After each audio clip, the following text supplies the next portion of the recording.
اعوذ باللہ من الشیطان الرجیم بسم اللہ الرحمن الرحیم سبح اسم ربک الاعلی الذی خلق فسوی والذی قدر فہدی صدق اللہ العظیم۔ اب جو دو صورتوں کا جوڑا آ رہا ہے، سورۃ الاعلی اور سورۃ الغاشیہ،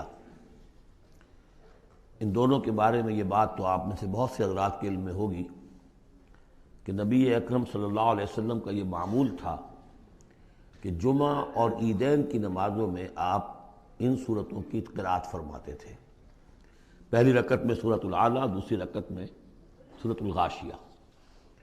اور اس کی وجہ بھی صاف سمجھ میں آ جاتی ہے، ان دونوں میں تذکیر کا حکم ہے حضور کو، فذکر انما انت مذکر فذکر ان نفعت الذکریٰ۔ تو چونکہ جمعہ اور عیدین میں خطبہ ہے، باقی نمازیں جو ہیں وہ تو صرف قرآن پڑھا جاتا ہے، لیکن یہ کہ جن نمازوں کے ساتھ خطبہ ہے اس میں وہ تذکیر ہے، یاد دہانی ہے، اور اس کے حوالے سے پھر یہ صورتیں جو ہے حضور نے صلی اللہ علیہ وسلم ان نمازوں کے لیے گویا کہ منتخب کی۔ سبح اسم ربک الاعلی، پاکی بیان کرو اپنے اس رب کے نام کی جو بہت بلند و بالا ہے۔ نام کا لفظ یہاں کیوں کہا گیا؟ اس لیے کہ ہمارا جو بھی کوئی ذہنی رشتہ ہو سکتا ہے اللہ تعالیٰ کے ساتھ، جہاں تک اس کی ذات ہے، وراء الورا ثم وراء الورا ثم وراء الورا، اس کا کوئی تصور ہمارے لیے ممکن نہیں، ہمارے تخیل سے، تصور سے، وراء الورا ثم وراء الورا، ہمارا جو بھی اس کے ساتھ ذہنی قلبی رشتہ ہے اس کے ناموں کے حوالے سے ہے۔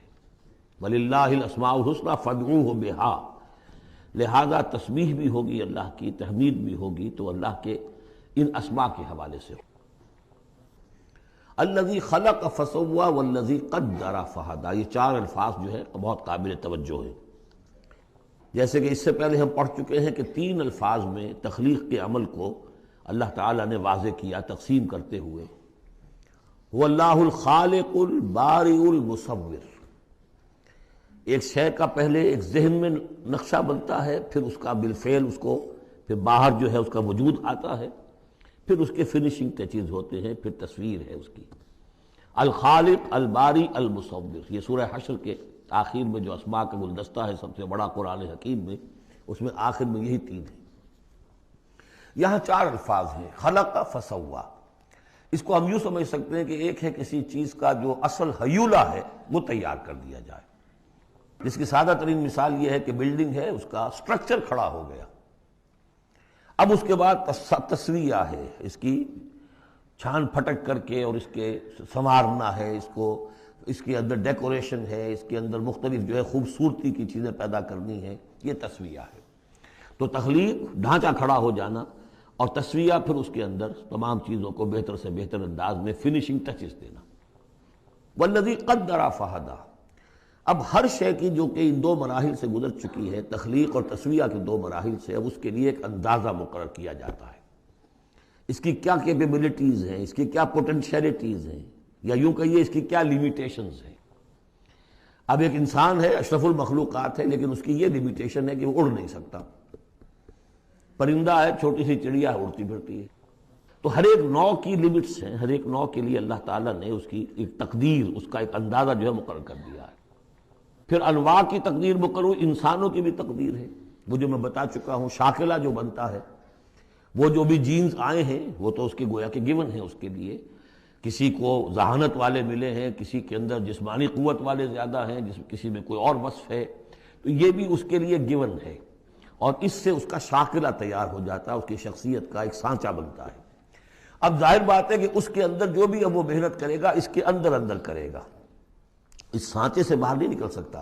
جیسے انگریزی کی کہاوت کہہ لیجئے یا جو بھی اسے کہیں، کہ وہ کہتے ہیں کہ you can't outgrow your skin, یہ کھال جو ہے ہمارے جسم پر چڑھی ہوئی ہے، آپ کتنے ہی موٹے ہو جائیں، میں اور کتنا ہی پھیل جاؤں، لیکن کھال سے باہر تو نہیں نکلوں گا، کھال وہ پھیلتی چلی جائے گی، تو کھال کے اندر رہنا ہے۔ اسی طرح وہ جو سانچہ بن گیا ہے انسان کی شخصیت کا، نیکی کریں گے تو اسی کے اندر اندر کریں گے، بدی کریں گے تو اس کے اندر اندر کریں گے۔ اب اس کی کوانٹٹی جو ہے وہ اللہ تعالیٰ کے ہاں فیصلہ کن نہیں ہے، اللہ تعالیٰ یہ دیکھ لے گا کہ اس شخص کے اندر کتنی کیپیبلٹی تھی، اس کے حساب میں اس نے کیا کیا۔ ایک شخص 100 درجے تک جا سکتا تھا، وہ گیا ہے 50 درجے تک۔ ایک شخص جا ہی سکتا تھا 50 تک اور وہ 50 تک چلا گیا، تو وہ 50 تک جو ہے وہ 100% کامیاب ہو گیا، اور یہ جو ہے ناکام شمار ہو جائے گا۔ تو یہی بات جو ہے میں نے وضاحت پہلے بھی کر دی تھی کہ لا یکلف اللہ نفسا الا وسعہا، کسی بھی جان کو اللہ تعالیٰ مکلف نہیں ٹھہرائے گا، رسپانسبل نہیں ٹھہرائے گا مگر اس کی وسعت کے مطابق۔ یہ انڈیویجول سا جو ہے وسعت ہر شخص کی، اس کا شاکلہ، یہ گویا کہ اس کی ذاتی تقدیر ہے۔ فہدا، چوتھی چیز ہے کہ ہر شے کا ایک اندازہ مقرر کرنے کے بعد پھر ایک جبلی ہدایت اس کو دے دی جاتی ہے، چلو ادھر۔ پہلی جبلی ہدایت ہے جس کا ذکر آ جائے گا ابھی تھوڑی دیر کے بعد۔ جبلی ہدایت جو ہے وہ ہر بکری کے اندر ہدایت ہے کہ یہ چیز تمہارے کھانے کی ہے، یہ کھانے کی نہیں ہے۔ بہترین گوشت اس کے سامنے ڈال دیجئے وہ تو نہیں کھائے گی، تو جبلی ہدایت ہے اس کی۔ اور گوشت کے اور جو ہے آپ شیر کے سامنے بہت اچھی سبزیاں ترکاریاں لا کر ڈال دیجئے، وہ دیکھے گا بھی، تھوکے گا بھی نہیں، ان کو اسے گوشت چاہیے۔ یہ ہے ہر جبلی ہدایت۔ پھر جبلی ہدایت کے اوپر پھر ہدایت کے اور مراحل ہیں جو اللہ تعالیٰ دیتا ہے، پھر وہ اپنی کتابیں نازل فرماتا ہے، اپنے نبی بھیجتا ہے۔ یہ گویا کہ ہدایت کی تکمیل ہے، ورنہ ہدایت تو بنیادی طور پر جو ہے ہر جبلت کے اندر بھی اللہ نے ودیت کر دی ہے۔ تو یہ ہر کریشن کے لیے یہ 4 الفاظ جو یہاں آئے، سبح اسم ربک الاعلی الذی خلق فسوی والذی قدر فہدی والذی اخرج المرعی، وہی ہے کہ جو نکالتا ہے چارہ زمین سے، فجعلہ غثاء احوا، جو شروع میں تو گھاس اگی ہے تو بڑی خوبصورت ہریاول جو ہے، اس کے بعد وہ سیاہ پڑ جاتا ہے اور چورا چورا ہو جاتا ہے۔ سنقرئک فلا تنسیٰ، اے نبی ہم آپ کو پڑھا دیں گے، آپ بھولیں گے نہیں۔ یہ بھی وہی بات ہے جو سورہ قیامہ میں آ چکی ہے، لا تحرک بہ لسانک لتعجل بہ ان علینا جمعہ وقرآنہ، ہمارے ذمہ ہے، آپ یہ مشقت زیادہ اپنے اوپر نہ لیں، یہ ہم کام کر دیں گے، آپ کے سینے میں اس کو جمع کر دیں گے اور پڑھوا دیں گے، ترتیب بھی بتا دیں گے۔ سنقرئک فلا تنسیٰ الا ما شاء اللہ، سوائے اس کے جو اللہ چاہے۔ تو اگر اللہ چاہے، فرض کیجئے یہ اس لیے بات کو واضح کرنے کے لیے، اللہ بلانا چاہے گا تو آپ لاکھ اپنی زبان کو حرکت دیتے رہیں، اللہ تعالیٰ کی قدرت سے تو آپ باہر نہیں نکل سکتے، آخر اللہ تعالیٰ قدیر ہے اللہ شے پر۔ لیکن یہ کہ یہ صرف اس امکان کو ظاہر کرنے والی بات ہے، اس کا یہ مطلب نہیں کہ اس سے یہ نکل آتا ہے کہ قرآن مجید کی کوئی آیت جو ہے اللہ نے بھلوا بھی دی محمد کو صلی اللہ علیہ وسلم۔ یہ ایسے ہی ہے، قل ان کان للرحمن ولد فانا اول العابدین، اگر اللہ کا کوئی بیٹا ہو تو سب سے پہلے میں پوجوں گا اسے۔ تو یہ اس طرح کی چیز ہے، الا ما شاء اللہ انہ یعلم الجہر وما یخفی، وہ اللہ تعالیٰ جو ہے وہ تو جانتا ہے، خواہ کوئی بلند آواز سے بات کہی جائے اور خواہ اسے چھپایا جائے۔ وَنُيَسِّرُكَ لِلْيُسْرَىٰ، اب یہ لفظ یہاں نوٹ کر لیجئے، یہ آگے بڑھ کر ایک مضمون کھلے گا اس سے۔ اور سہج سہج، تیسیر، یسر سے باب تفعیل، آسان کرنا، اور سہج سہج تھوڑا تھوڑا رفتہ رفتہ ہم آپ کو آسان بنا دیں گے۔ کس چیز کے لیے؟ یسرا، وہ بڑی جو آسانی ہے جنت وہاں پہنچائیں گے، اور جو بڑی کامیابی ہے دنیا میں دین کا غلبہ وہاں بھی پہنچا دیں گے، لیکن سہج سہج ہوگا۔ اس کے لیے اپنا ایک تدریج ہے جو ہماری حکمت میں، ہمارے علم میں ہے۔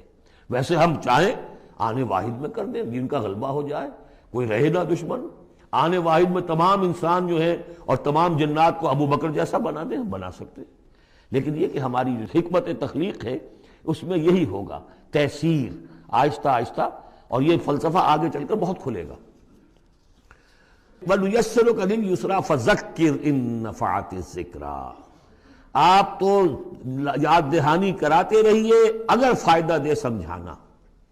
اور اس میں در حقیقت یہ ہے کہ ذکر جو ہے اللہ تعالیٰ کا اور اللہ تعالیٰ کی تذکیر جو ہے، اگر تو کہہ دیا ہے یہاں پر اگر فائدہ پہنچائے، لیکن اس کا یہ مطلب نہیں کہ اگر فائدہ پہنچائے تبھی تذکیر کی جائے، اس لیے کہ آگے آ رہا ہے سَيَذَّكَّرُ مَن يَخْشَىٰ، یعنی آپ اگر تذکیر کریں گے تو جس کے دل میں کچھ خوف ہے اس کو تو فائدہ ہو جائے گا نا۔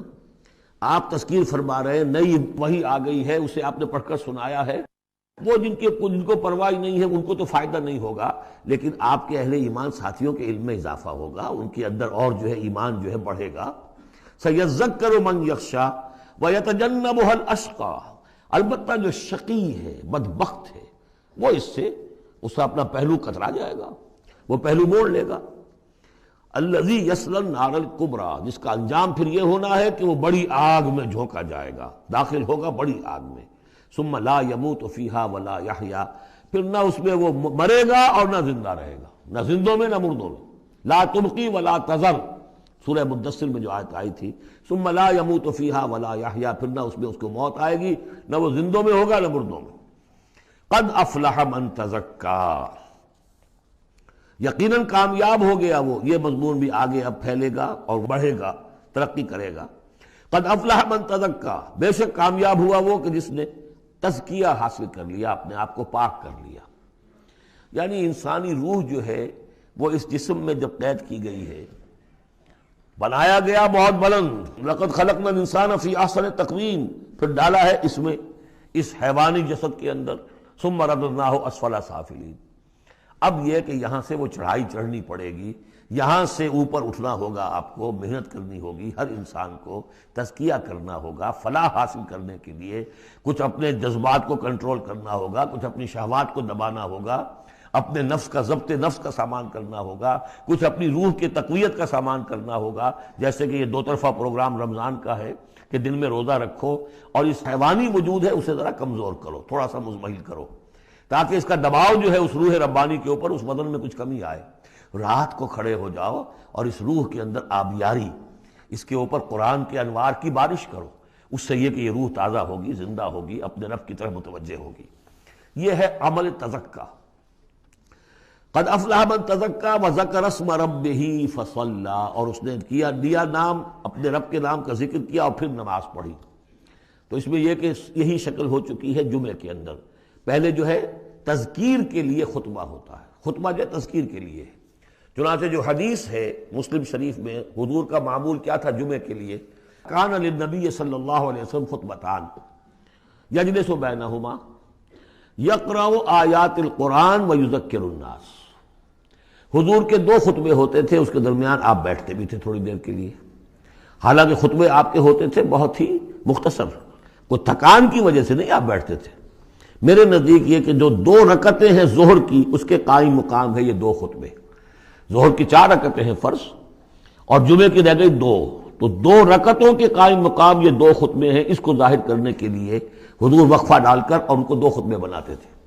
لیکن اس خطبے میں کرتے کیا تھے؟ یقرأ آیات من القرآن، قرآن مجید کی آیات پڑھ کے سناتے تھے، ویذکر الناس، لوگوں کو یاد دہانی کراتے تھے۔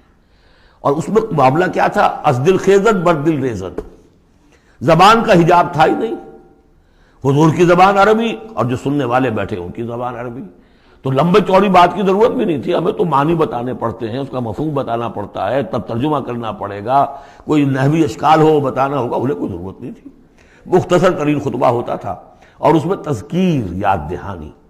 اور اسی میں آتا ہے اصل میں وہ حدیث جو آتی ہے کہ وہ جو میں آپ کو بتا رہا تھا کہ وہاں اللہ کے نبی نے بتایا ہے کہ جو پہلی گھڑی میں، اگرچہ اس میں اختلاف ہے کہ اس سے مراد کیا ہے، ایک رائے تو یہ ہے کہ اشراق کے وقت جو لوگ پہنچ گئے مسجد میں، گویا کہ وہ پہلی ساعت میں مسجد میں آ گئے جمعے کے روز، ان کو اتنا ثواب ملے گا جتنا کہ ایک اونٹ کی قربانی سے ہوتا ہے۔